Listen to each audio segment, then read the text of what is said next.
Qual é a tensão máxima que se faz sentir numa tomada monofásica? Outra questão. Se nós temos numa tomada monofásica uma tensão de 220 volts que é medida entre neutro e fase, por que quando nós medimos duas fases nós não temos 440, mas sim 380? Eu sou o Arthur Manuel e este é o seu canal Inove. E hoje vamos responder questões intrigantes. Há alguns meses ou algumas semanas atrás, eu decidi fazer algumas questões relevantes ou relacionadas ao tema de instalações elétricas, especificamente projetos elétricos. E as pessoas foram comentando aquilo que são as suas respostas e confesso-me que me surpreendi. Algumas perguntas que eu achava que eram fáceis, as pessoas tiveram respostas diferentes. Talvez porque o nosso canal é visto a nível mundial e as leis de eletricidade são variadas para diferentes pontos do mundo. Então hoje nós vamos ver as mesmas questões e vamos tentar responder à luz daquilo que é o nosso conhecimento cá aqui na Inove. Você também é livre de colocar a sua opinião porque todos nós estamos aprendendo. Então, sem mais demoras, vamos logo à primeira questão. O que diz a primeira questão? Qual é o número máximo de tomadas que devem ser instaladas num circuito? Vou dar 5 segundos para você responder esta questão.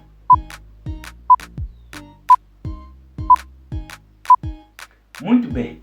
Eu coloquei aqui opções. Opção 1. Segundo as normas NBR e NP, são permitidas no máximo 10 tomadas por circuito.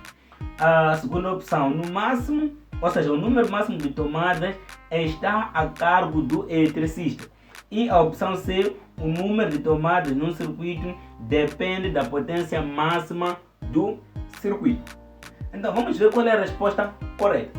A resposta correta aqui é a última linha. O número de tomadas num determinado circuito depende da potência máxima que um circuito tem.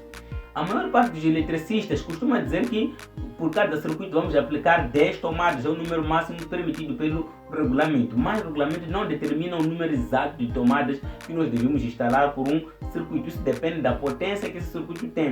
Vamos supor que um circuito tenha 1000 watts, não é isso? 1000 watts.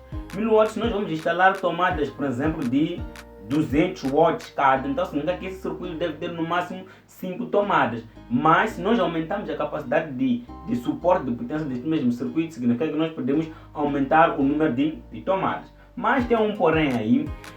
Por mais que o circuito tenha a capacidade de suportar muita corrente, não é aconselhável colocar muitas tomadas no mesmo circuito, porque em caso de avaria deste mesmo circuito, muitas cargas ficarão sem estar alimentadas. Aconselha-se a colocar no máximo 10 tomadas por cada circuito, mas não é regra obrigatória. Quem quiser colocar 20, 30, 40, 50 pode colocar, sabendo que a potência total do circuito, ou seja, a potência total das tomadas a serem instaladas deve ser menor ou igual à potência que o mesmo circuito suporta. Agora vamos à segunda questão. A segunda questão o que diz? Quais são os métodos usados para a previsão de carga em instalações elétricas?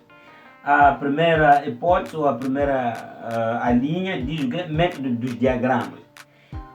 O segundo diz métodos das tomadas simples e iluminação. O terceiro método diz método da potência instalada e o uso do regulamento. Vou lhe dar 5 segundos para você ver qual é a melhor resposta.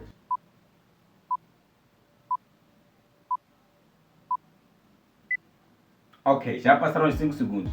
A resposta correta aqui é a última linha, ou seja, os métodos que são usados para a previsão de carga em instalações elétricas é o método da potência instalada ou o método do uso do regulamento. Em que consiste o método da potência instalada? O método da potência instalada consiste no somatório das potências totais que serão alimentadas pela instalação. Através desse somatório nós conseguimos ter a potência total, que é a potência instalada. Depois determinamos a potência de utilização e dimensionamos os cabos, disjuntores, quadros, por aí em diante. O uso do regulamento é quando nós não sabemos o que nós devemos alimentar ao certo, como por exemplo instalações elétricas residenciais. Cada morador tem o seu tipo preferido de equipamento. Há quem prefere televisão de marca X, outro de marca Y, de polegada Z, de polegada F, e esses equipamentos, cada qual tem sua potência. Não sabemos ao certo o que será alimentado. Então por isso nós usamos o regulamento para prever, para que ele possa nos oriental. Então, instalações elétricas geralmente usa-se dois métodos: potência instalada e uso do regulamento. Tanto que a potência instalada pode ser usada nas instalações residenciais, assim como nas industriais. O método de regulamento também é usado na industrial, também é usado nas residenciais, mas tem um método que é mais predominante nas instalações residenciais, que é o regulamento, e o outro mais predominante nas industriais, que é o método da potência instalada. Vamos à próxima questão.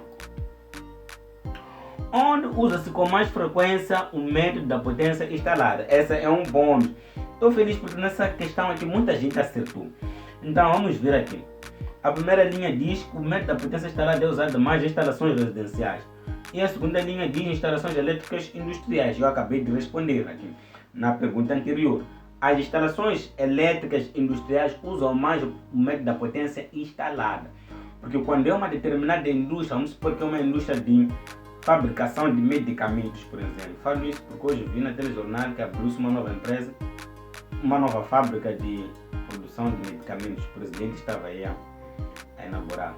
Vamos deixar isso, vamos continuar. Então, nessa fábrica, né, de medicamentos, já sabemos quais são os dispositivos que nós vamos usar, as máquinas que nós vamos usar. Já sabemos que para empacotar os medicamentos precisamos de uma máquina X que tem uma potência X. Para fazer as misturas das fórmulas precisamos de uma máquina X. Para fazer a análise dos elementos químicos precisamos de máquina X. Sabemos quanto que essas máquinas consomem de corrente ou de potência, etc, etc. Então fazemos o somatório dessas todas as potências que serão aplicadas e que serão usadas no projeto para dimensionarmos os cabos, o PT e o tipo de rede que nós vamos fornecer, se será uma rede de baixa tensão, média, alta, por aí em diante. Então, aqui nós usamos o método da potência instalada no regulamento. Por isso não houve razão de vos dar tempo de pensar. Vamos, próxima questão. A queda de tensão pode contribuir para o aquecimento dos condutores e queima dos bornes nas tomadas. Eu não sei se vocês já viram, mas acredito que já viram tomadas onde ali nos bornes de encaixe do macho estão queimadas, tem queimaduras ali. Quando você abre a tomada, os bornes estão pretos, né? Porque passou muita corrente ali. Então eles querem saber aqui, a questão quer saber o que contribui para este motivo. A primeira questão diz que a queda de tensão sim pode contribuir, porque quando há queda de tensão, os bornes das tomadas ficam fracas. Quando há queda de tensão, os bornes das tomadas ficam fracos. Essa é a primeira hipótese. A segunda diz sim, porque quando há queda de tensão, a corrente elétrica aumenta. É a segunda hipótese. E a terceira diz sim, a queda de tensão danifica os aparelhos e consequentemente as tomadas. Qual seria a resposta correta aqui? Vou dar-te um tempo de 5 segundos para ver. Vamos.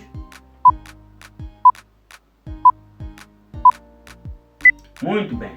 A resposta correta aqui é a resposta do meio, sim, porque quando há queda de tensão, a corrente elétrica aumenta. Quando nós olhamos para a expressão que diz potência igual a tensão multiplicado pela corrente, quando nós isolarmos a corrente, ficamos com potência vai ser dividido pela tensão. Então, significa que quando a tensão reduz, a corrente tende a aumentar. Um exemplo simples, vamos supor que temos uma máquina de 1000 watts, é alimentada a uma tensão de 200 volts. Então a corrente dessa máquina seria de 5 amperes. Mas se a queda de tensão de repente reduzir para 100 volts, a corrente vai subir de 5 para 10. Então quanto menor for a tensão, maior será a corrente segundo essa expressão. E se nós formos a ver, quando a corrente aumenta, os cabos tendem a sofrer mais porque eles vão aquecer, porque estarão a passar um grande fluxo de eletrons ou de cargas elétricas, e isso vai dificultar no processo de transferência de potência da tomada para a carga, e daí vai aumentar a corrente e os bornes vão aquecer. Nós sabemos que o corpo da tomada é feito de plástico, geralmente vai queimar. Mas também a última questão, a última resposta é essa. Está certa, mas está errada para esta questão. Sim, diz que sim, a queda de tensão danifica os aparelhos. Sim, a queda de tensão também pode danificar os aparelhos, porque quando há queda de tensão, os componentes internos têm que fazer um esforço para manter a potência, aumentando a corrente, e acabam não suportando. Próxima questão, o que diz? Se a tensão entre fase neutra é 220 volts, por que a tensão entre duas fases não é 440? Nós temos uma fase, que é o potencial elétrico alto, e temos um neutro, que é o potencial elétrico igual a zero. Quando medimos a diferença de potencial entre esses dois pontos, nós conseguimos achar ali 220.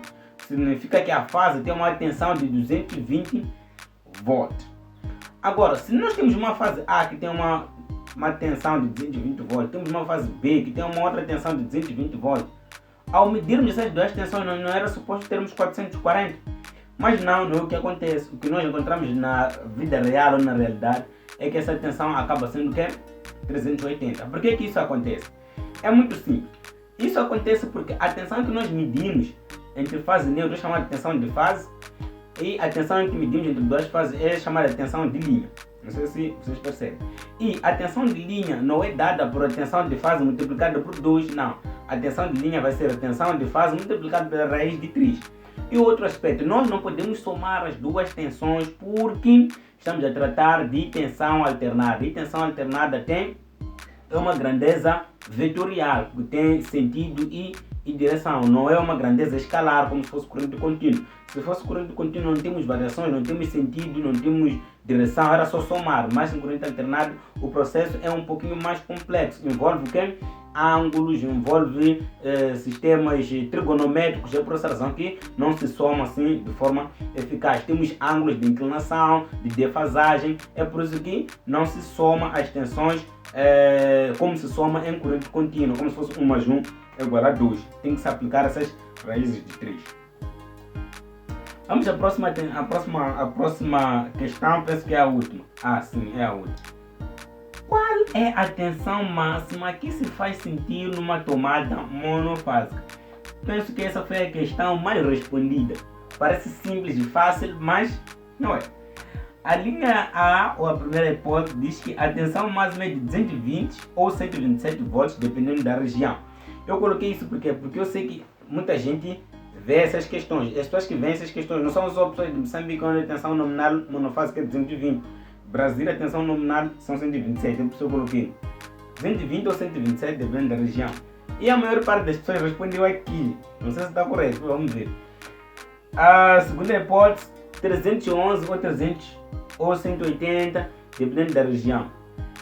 E a terceira hipótese diz 380 ou 440, dependendo da região. Muito bem. Vou dar-te os seus 5 segundos para você pensar, ver qual é a resposta correta. Ok, tudo bem. A resposta correta aqui, para quem respondeu 220 ou 127, sinto muito, está errado. A resposta correta aqui é a segunda hipótese, que diz 311 ou 300 ou 180. Por quê? Tensão máxima que se faz sentir numa tomada chama-se tensão de pico. Nós, quando estamos numa tensão alternada, a tensão alternada tem sempre ciclos positivos e negativos. Ela tem uma onda sinusoidal que faz isso. Não é isso? Ela tem um ponto mínimo e tem um ponto máximo. O ponto máximo, 0, e ponto mínimo. A tensão de pico é a tensão máxima que a senoide consegue atingir a onda no pico da onda. Aquilo nós chamamos de tensão de pico. Ele desce, depois atinge uma outra tensão de pico lá no lado negativo, sobe, atinge uma outra tensão de pico no lado positivo. E é essa tensão que nós estamos a perguntar aqui. Qual é a tensão máxima que se faz sentir numa tomada? Mas alguém pode se perguntar, como está a dizer que é 311? Porque quando eu pego o meu multímetro e conecto ali na tomada, eu não tenho 311, tenho 320. Por que isso acontece? É simples. O nosso multímetro, que é esta tecnologia aqui, multímetro ou pinça amperométrica, não foi feito para medir tensão de pico. Talvez existam outros dispositivos que possam medir tensão de pico. Eu não sei, se calhar o osciloscópio pode nos mostrar qual é a tensão de pico. Sim, o osciloscópio pode medir a tensão de pico porque ele consegue nos mostrar a onda e ele nos mostra as grandezas do nível de tensão. Então nós temos ali que o nosso multímetro não mede tensão de pico, mas sim tensão eficaz, que é a tensão RMS. Se nós analisarmos na onda, a tensão eficaz é uma tensão que está um pouco acima da tensão média, exatamente, da tensão média. Então, Este dispositivo não mede tensão de pico, mas sim tensão eficaz. E vale também informar que a tensão eficaz será igual à tensão de pico multiplicado pela raiz de 2. Então, para nós identificarmos qual é a tensão de pico, é só pegarmos a tensão que nós encontramos na tomada multiplicada pela raiz de 2. Agora, para sabermos qual é a tensão eficaz, temos que pegar a tensão de pico, dividir pela raiz de 2. E agora, o que você achou das nossas questões? Se você tem mais questões, por favor, coloque aí nos comentários e eu vou reunir essas questões. Depois vou fazer um outro vídeo, vou colocar mesmo na comunidade para que outros possam nos ajudar a responder. Então, muito obrigado por ter estado conosco. Não se esqueça, subscreva aqui neste canal, compartilhe este vídeo com seus amigos e muito obrigado. Não perca a próxima aula, mas não, o próximo vídeo, onde nós vamos publicar uma experiência que nós fizemos no Instituto Industrial 1º de Maio, onde nós tivemos a fazer um ensaio de alguns circuitos residenciais, industriais e fotovoltaicos. Alguns estudantes meus que receberam aulas no Instituto Industrial de Maputo estavam lá a mostrar as suas habilidades. Eu estou neste momento a terminar o processo de edição do vídeo. Próxima semana nós vamos publicar este vídeo onde vamos ver algumas habilidades desses meninos.